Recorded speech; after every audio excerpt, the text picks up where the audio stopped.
हम लोग osmotic pressure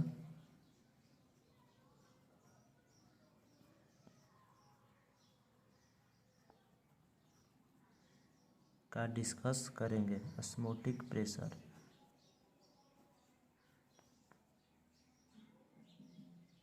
osmotic pressure का डिफिनीशन पहले यहाँ डिफाइन किया जाए। Extra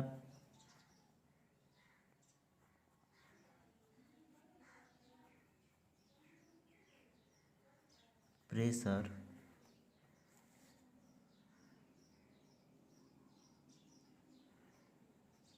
develop on solution side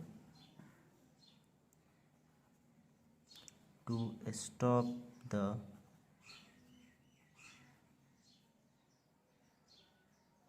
process of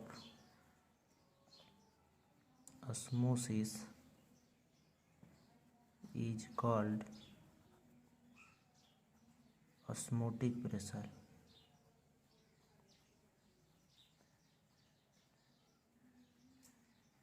osmotic pressure का डिफिनीशन हम लोग अभी लिख रहे थे। Extra pressure develop on solution side to stop the process of osmosis is called osmotic pressure. Osmotic pressure का अल्टरनेटिव डिफिनीशन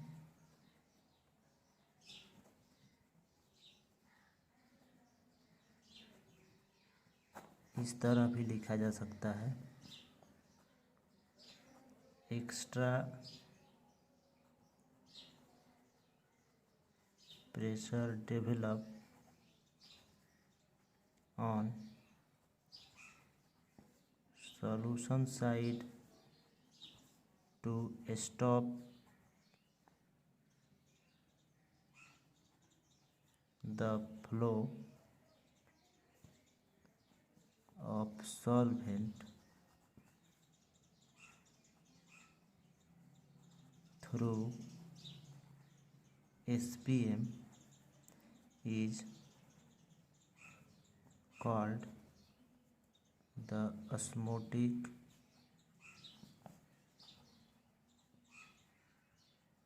प्रेशर। अब इसको हम लोग फिगर से समझते हैं। फिगर में हम लोग एक कंटेनर कंसीडर किए और इस कंटेनर के ठीक मिड पॉइंट के साथ ही SPM, और इस SPM से इधर प्रेशर डेवलप करने के लिए इधर हम लोग सॉल्यूशन साइड है ये, और इधर है प्योर सॉल्वेंट।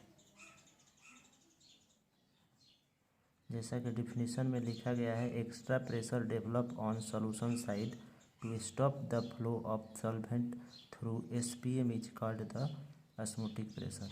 हम लोग जानते हैं कि प्योर सॉल्वेंट SPM से पास करता है सॉल्वेंट पार्टिकल, तो ये है हम लोग का SPM, सेमी परमिएबल मेम्ब्रेन। इससे प्योर सॉल्वेंट सॉल्यूशन साइड पास करता है। तो हम लोग को ऑस्मोटिक प्रेशर समझना है, डिफाइन करना है। तो इधर सॉल्यूशन साइड हम लोग एक यहाँ पिस्टन लेंगे प्रेशर डेवलप करने के लिए। तो इधर फिक्स किए इसको और एक पिस्टन बना दिए।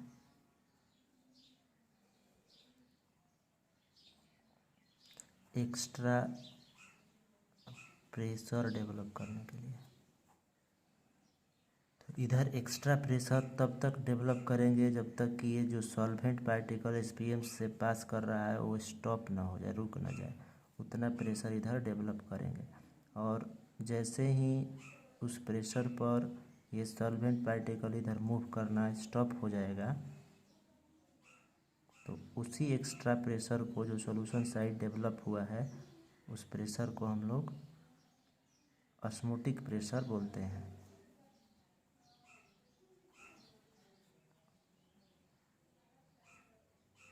क्या ऑस्मोटिक प्रेशर क्या है?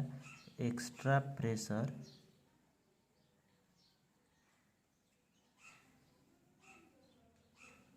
Develop in solution side. तब जो एक्स्ट्रा प्रेशर सॉल्यूशन साइड में डेवलप किया गया है जिससे कि ये सॉल्वेंट पार्टिकल सॉल्यूशन साइड में जाना बंद हो गया, उस प्रेशर को हम लोग ऑस्मोटिक प्रेशर के नाम से जानते हैं। तो ये ऑस्मोटिक प्रेशर को डिफाइन कर रहे थे अभी। अब रिवर्स ऑस्मोटिक प्रेशर को हम लोग देखेंगे। ये क्या है, तो ये जो हम लोग फिगर से समझ रहे थे, यही एक फिल्टर है। फिल्टर इसी तरह से वर्क करता है। अब हम लोग रिवर्स ऑस्मोटिक प्रेशर को देखेंगे।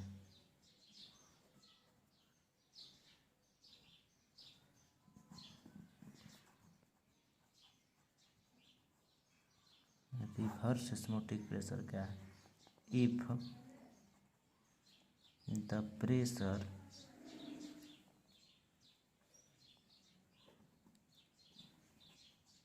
greater than osmotic pressure is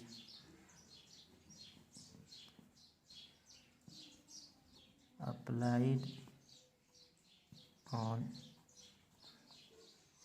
solution side, then solvent flow through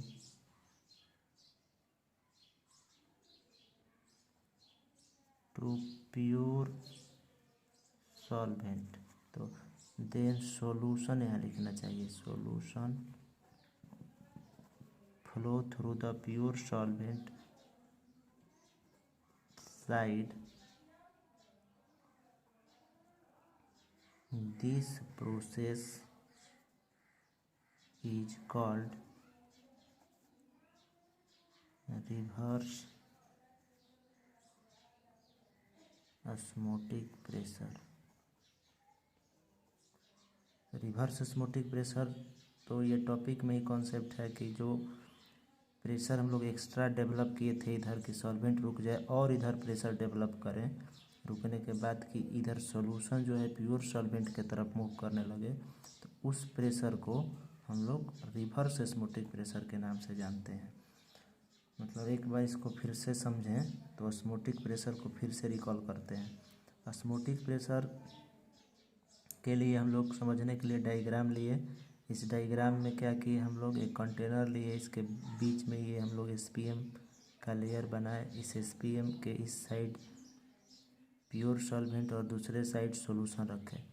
अब क्योंकि हम लोग को ऑस्मोटिक प्रेशर समझना है, इसलिए हम लोग इसको एक पिस्टन से इसको बंद किए, फिक्स किए और पिस्टन इसमें सेट किए प्रेशर डेवलप करने के लिए। क्योंकि हम लोग जानते हैं कि सेमी पर मेम्ब्रेन से प्योर लिक्विड सॉल्यूशन की तरफ मूव करता है, तो प्योर सॉल्वेंट से सॉल्यूशन की तरफ जो मूवमेंट है एसपीएम से, उसको रोकने के लिए इधर एक्स्ट्रा प्रेशर डेवलप करना पड़ेगा। तो वो एक्स्ट्रा प्रेशर कि ये जो सॉल्वेंट पार्टिकल्स एसपीएम से पास कर रहा है वो स्टॉप हो जाए, उस एक्स्ट्रा प्रेशर को ही हम लोग ऑस्मोटिक प्रेशर बोलते हैं। अब उस एक्स्ट्रा प्रेशर के बाद जब और प्रेशर डेवलप करेंगे कि सॉल्यूशन प्योर सॉल्वेंट की तरफ मूव करने लगे, उस प्रेशर को रिवर्स ऑस्मोटिक प्रेशर के नाम से जानते हैं। डिफिनीशन में सब लिखा गया है। ठीक, अगले क्लास में हम लोग van't Hoff's law of osmotic pressure पढ़ेंगे। ऑस्मोटिक प्रेशर ये चौथा कोलैगेटिव प्रॉपर्टी है, हम लोग जानते हैं। ऑस्मोटिक प्रेशर को तो फंडामेंटली डिफाइन कर दिए, रिवर्स ऑस्मोटिक प्रेशर भी डिफाइन किए।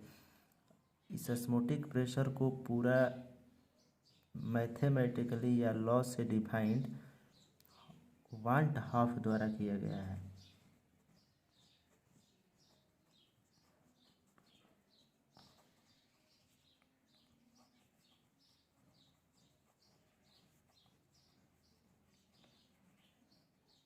तो ऑस्मोटिक प्रेशर को डिफाइंड वांट हॉफ लॉ के द्वारा किया जाता है। तो van't Hoff's law of osmotic pressure का डिटेल स्टडी चर्चा हम लोग अगले क्लास में करेंगे और समझेंगे कि कैसे ऑस्मोटिक प्रेशर को मैथमेटिकली डिफाइंड किया जाता है। तो आज के लिए इतना ही, अगले क्लास में हम लोग van't Hoff's law of osmotic pressure पढ़ेंगे। और जितना बताया इसको नोट कर लेना है। पीछे से अब तक इस चैप्टर का जितना टॉपिक्स है वो सब रिवीजन करते चलना है।